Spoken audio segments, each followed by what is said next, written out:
Alright, devlog for February 2023. This will be the final devlog for which at least involves the demo. At least work on the demo, because the demo is done. It is finally done. After 2 years of tinkering with my game, I finally have a representable demo. However, that doesn't mean it's gonna come out very soon. It is coming, but so now that I have basically all the content I want in the game and have done the final things, I now need to start working on getting the game ready to be shipped. So what I will be doing is I will be playtesting the game basically. And basically looking out for the most important things is performance and crashes. I must make absolutely sure that the game performs well on as many systems as possible. And I need to make sure that the game doesn't crash. Like, that's the most important part. Because the biggest quit moment for players is if the game is unstable. So it's just gonna be a month-long playtest of me just breaking things. And also kind of the last things in. There are a few more things that I still need to do. The voice lines are coming. I've already recorded them and I'm already working on them. They're pretty much done. I just need to add them to the game. That's very quick.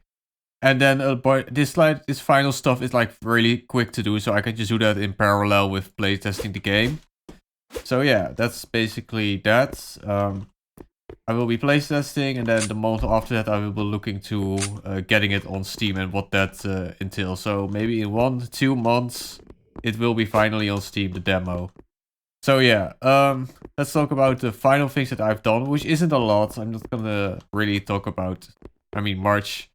I have reworked one more weapon. I've told this like 3 times now, where I said that I was gonna rework the final weapon. The first that was the flamethrower, then was the shotgun, and now it's the rocket launcher. So the rocket launcher has been reworked. So why has the rocket launcher been reworked? So the previous way the rocket launcher worked in comparison to the grenade launcher is the grenade launcher had slower projectiles. And it was harder to hit direct hits, but they had higher splash damage. And the rocket launcher had faster projectiles and smaller splash damage. Now it turns out the rocket launcher was really not that fun to use. Because the rocket launcher had such a small splash radius that it kind of felt like a sniper rifle. It basically felt like a sniper rifle with a slow moving projectile. It was just not very fun. So I actually got the inspiration for the new rocket launcher from Borderlands. I actually replayed the original Borderlands, which is a lot of fun. Very buggy game. Okay.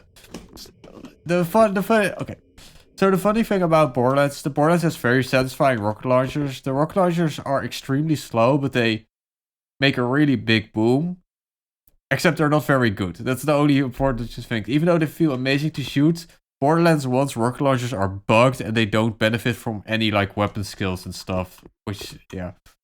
So that's basically how the rocket launcher works. It fires 3 rockets at once and it basically just does massive damage. So where a grenade launcher does 100 damage on a direct hit, if you hit a direct hit with the triple rocket, you do 350 damage. Which is pretty massive. The reason why it has slightly more damage per like ammo than the grenade launcher is because it's pretty difficult to hit direct hits. The projectile is very slow moving, but if you hit something, pretty much all minor enemies instantly die. Which I think was the most important thing about the rocket launcher, is that it had to insta-kill all small enemies. Because with the grenade launcher, there are a lot of enemies, small enemies, that have more than 100 health, so you have to hit them twice, which isn't a problem. But if you really want something that just satisfyingly one-shots something, you can use this. There's of course the howitzer, the super weapon basically, that also one-shots, but it's not gonna be in the demo. I'm not gonna make it available in the levels because I honestly don't really know what to do with it, and you don't really need it. I don't want to make it available in like the first 3 levels. I feel I want to change something about the howitzer, but I'm not going to do that before releasing the demo. So, and besides, there are more than, like, all of these weapons will be available. So it's like, there are enough weapons for people to use. So yeah. Another thing that Another thing that I've done is I've added a speedrun timer. The speedrun timer is on the right side of the screen. It's very small, but you can toggle it on and off, and it's just there if you want it. So let's go to the tutorial. Music. So yeah, the tutorial now has music. I recorded a few ambient stuff and just put it in. Not really anything noteworthy to say. I just need to... Oh my god. It's in custom... No, it's... What did I... Audio, it's in options. Sorry, I'm trying to do two things at the same time. So yeah, okay. Well, we are going to the position. I've also added loading screens. You could probably see the load screen when I was loading into the tutorial. So they're not actual loading screens because actual loading screens are a lot of work to put in and they're just a static image. So the way I do loading screens, it's a bit of a cheaty way to do it. No hacky way to do it. It basically just shows you a loading screen prompt. Oh my god. So it basically just shows you a static image that gets just overlaid on the HUD.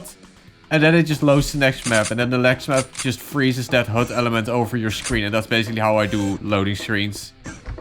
The downside of that is that if the game were to like freeze or get stuck in the load screens, there isn't like a moving element which you can tell that the game is loading. But quite frankly, in most...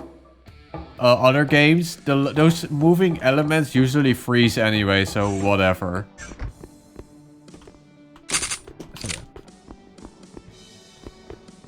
Dummies! I've added some target dummies in the arena. So the tutorial area is now done. So yeah.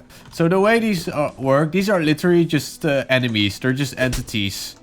They're just entities that... just have a unique model and basically have infinite health. And that's how they work. Also, these are closed barrels. They respawn. Nice. And that's it. So let's see if we can see the loading screen again if I go to the developer map. There. Loading times are really quick. So that's also the reason why I didn't want to put a lot of effort in the loading screens. The loading screens are pretty much instant anyway. After the first load, so whatever. And yeah, that's basically it, I think. Yeah, like all the other stuff that I did was basically scripting, little bug fixes and all that. I'm just not gonna go into it. So what will be happening over the next month is, again, I will be playtesting game. I will probably upload a final gameplay test. I have like 2 gameplay tests of like a mid-development snapshot of how the game is going, and I will be uploading another commentary-less gameplay test and that will be the final one. And then I will probably have to make a trailer, which is going to be fun. That's for next month, and then hopefully the trailer will release at the same time I will release the demo. And after that I can finally continue working on the full game, and hopefully, I mean, I'll see what happens with the demo. Like, that's just kind of like wait and see. But I'm very happy that I at least... I mean, I'm just happy I'm done. There finally is an end. I mean, the end was in sight for a few months already, but now the end truly is coming. And then a new beginning. And I can't extend this any longer. It's like, see you next time, I guess. Bye.